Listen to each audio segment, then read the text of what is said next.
መዝሙር 114 እስራኤል ከግብጽ ወጥቶ ሲሄድ የያዕቆብን ቤት ቋንቋው ልዩ ከሆነ ሕዝብ ተለይቶ ሲወጣ ይሁዳ የእግዚአብሔር መቅደስ እስራኤልም ግዛቱ ሆነ። ባህር አየች ሸሸችም፣ ዮርዳኖስም ወደ ኋላው ተመለሰ። ተራሮች እንደ አውራ በግ ኮረብቶችም እንደ ጠቦት ዘለሉ። አንቺ ባህር የሸሸሹ አንቺም ዮርዳኖስ ያፈገፈግሹ ለምንድን ነው? እናንተ ተራሮች እንደ አውራ በግ ኮረብቶችም እንደ ጠቦት ለምን ዘለላችሁ? ምድር ሆይ በጌታ ፊት በያዕቆብ አምላክ ፊት ተንቀጥቀጪ። እርሱ አለቱን ወደ ኩሬ ቋጥኙንም ወደ ውሃ ምንጭ ለወጠ። የፋሲካ መዝሙራትን እያየን ያለ ነው። በተለይ ከግብጽ መውጣት ጋር ተያይዘው የተደረሱ መዝሙራትን እያየን ነው። መዝሙር 114ም የሱ ቅጣይ ነው። የዛሬው ክፍል ግን እጅግ ውብ በሆነ መንገድ የተጻፈ ግጥም ነው የምናገኘው። ይሄ ግጥም የዘጸአቱን ታሪክ እጥር ምጥን አድርጎ በ8 ቁጥሮች ውስጥ ያትትልናል። ታሪካቸው ያ የወጡበት የዘጸአት ታሪክ የእግዚአብሔርን ትድግና ለራሳቸው የመሰከሩበት ያን ታሪክ እያስታወሰ ውብ በሆኑ ስንኞች ያስታውሳቸዋል፣ ይዘክርላቸዋል። ቁጥር 1 እስራኤል ከግብጽ ወጥቶ ሲሄድ የያዕቆብን ቤት ቋንቋው ልዩ ከሆነ ሕዝብ ተለይቶ ሲወጣ ይሁዳ የእግዚአብሔር መቅደስ እስራኤልም ግዛቱ ሆነ ይላል። ምን እያለ ነው የሚጀምረው? ለእስራኤል በተለያየ ስም ነው የሚጠራት። እስራኤል፣ ያዕቆብ፣ ይሁዳ እያለ ነው የሚጠራት። እስራኤል እግዚአብሔር ከግብጽ ሲያወጣችሁ ወጥታችሁ ስትሄዱ እንደገና ቋንቋቸው ልዩ ልዩ ከሆነ ከነዛ ህዝቦች መካከል ተለይታችሁ ስትወጡ ከግብጽ ስትወጡ ይሄ ቋንቋው ልዩ የሆነ ህዝብ በተለይ በጭቆና የሚያኖሯቸውን ጠላቶቻቸውን ይወክላል። ኢሳያስም ይጠቀምበታል፣ ሕዝቅኤልም ይጠቀምበታል። ቋንቋው ልዩ የሆነ ህዝብ ግብጽ አለ፣ ወደፊት ደግሞ ባቢሎንና አሶሪያ አሉ።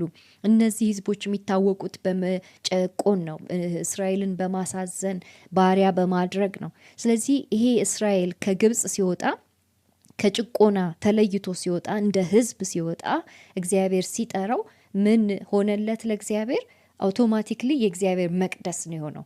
ለእግዚአብሔር የተለየ ቅዱስ ስፍራ ነው የሆነው። እግዚአብሔር ሊያድርበት የለየው ህዝብ ነው የሆነው ይላል። እስራኤልም ግዛቱ ሆነ።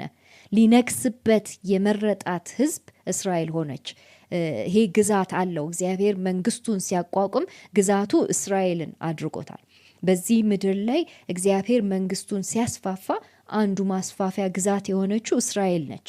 ዓለምን በሙሉ ጠቅልሎ በዓለም ላይ ሊገዛ ስላለ በዓለም ላይ የሚገዛው በእስራኤል ላይ ዙፋኑን አድርጎ ነው። እስራኤል የርስቱ የተለየ ህዝብ ነው የሆኑት። የንጉሱ ካህናት ነው የሆኑት። ለሱ የተለየ መቅደስ ነው የሆኑት። ንጉሱ የሚያድርባቸው፣ ንጉሱ የሚገዛቸው፣ ጌታ የሚሆንባቸው ህዝብ ነው የሆኑት። ስለዚህ ልክ ያኔ ሲጠራችሁ በትድግናው አድኖ ሲያወጣችሁ ለዚህ ነው የተዋጃችሁት፣ ለዚህ ስራ ነው የመጣችሁት እያለ መዝሙረኛው ይናገራል። ባህር አየች ሸሸችም፣ ዮርዳኖስም ወደ ኋላው ተመለሰ። የመጀመሪያው ባህር የእግዚአብሔርን ስራ ሲያይ የሸሸው የቀይ ባህር የኤርትራ ባህር የምንለው ነው። ይሄ ባህር ሸሸ። የእግዚአብሔርን እጅ ሲመለከት ለሁለት ተከፈለ፣ ሸሽቷል።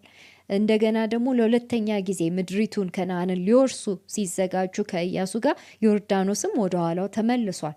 ይህንን ትልቅ ህዝብ ለማሻገር ወደ ኋላው ብሏል።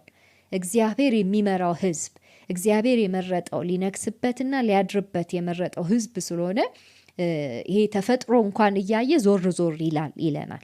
ቁጥር 4 ተራሮች እንደ አውራ በግ ኮረብቶችም እንደ ጠቦት ዘለሉ ይለናል።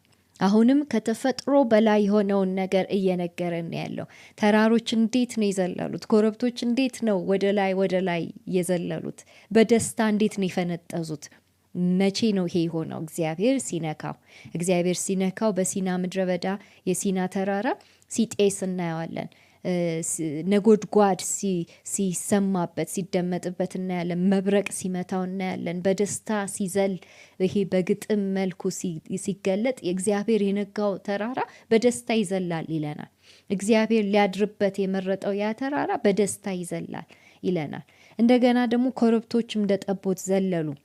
ይሄ ምናልባት ወደፊት ኢየሩሳሌም ላይ የምናየው በዳዊት ዘመን የምናየው ህዝቡ የቃል ኪዳኑ ታቦት በመካከላቸው ሲመጣ እንዴት ሲጨፍሩ እንደነበረ በኮረብታው ላይ የሚኖረው ህዝብ፣ በተራራው ላይ የሚኖረው ህዝብ እንዴት እንደዘለለ በደስታ እልል እያለ በእግዚአብሔር ፊት ሲጨፍር ሲያሸበሽብ እንደነበረ የሚገልጥ ጥቅስ ነው።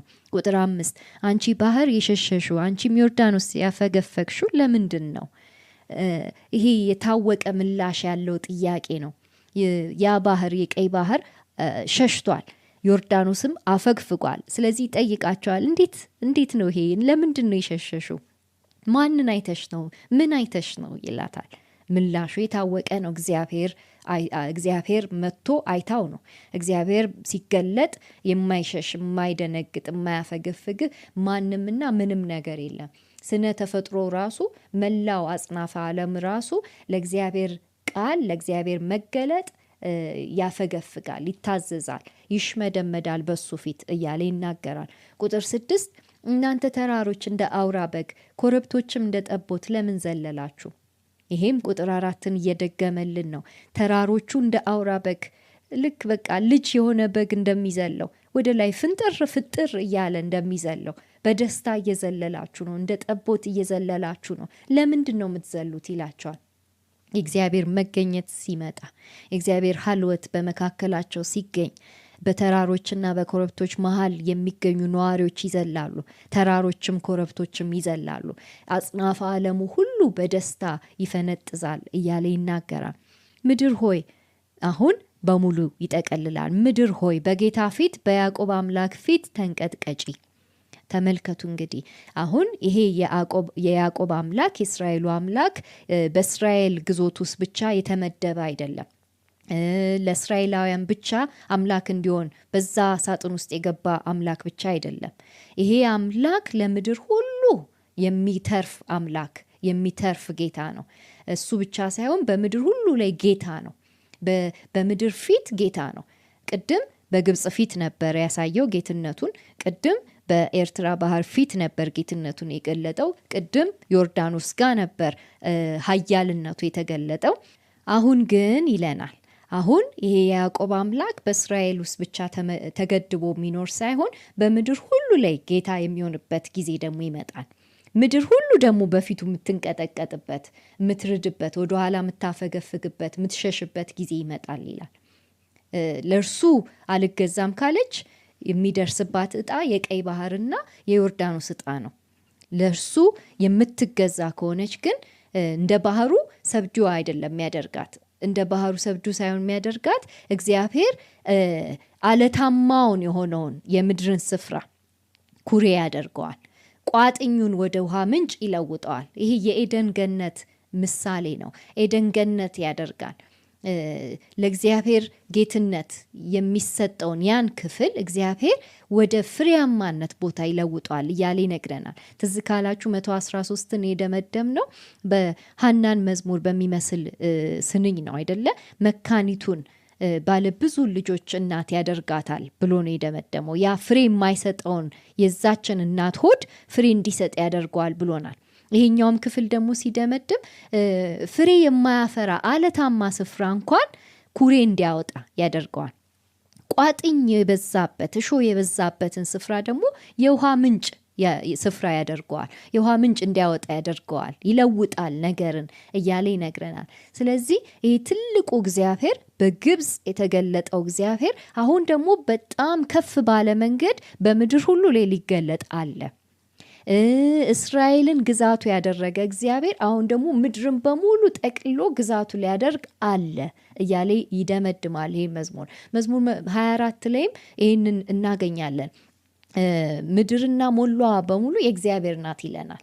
እስራኤል ብቻ ሳትሆን በምድር ሁሉ ላይ ጌታ ነው። በምድር ሁሉ ላይ ሊነግስ አለ ይሄ ጌታ እያለ ይነግረናል። ይሄንንም ደግሞ ተፈጻሚነቱን በመጽሐፍ ቅዱሳችን ውስጥ በራእይ መጽሐፍ ውስጥ እናገኘዋለን። ራእይ ላይ ጌታችን ኢየሱስ ዳግመኛ ሲመጣ ምድር ላይ ሊነግስ እንደተዘጋጀ በጉ ብርሃኗ እንደሚሆን በዚህ ምድር ላይ ንጉሳችን ኢየሱስ እንደሚሆን ይነግረናል። ይህንን ንጉሳችንን በመጠባበቅ ሃሌሉያ እያልን እኛም ይህን ዝማሬ እንቀላቀላለን። አሜን።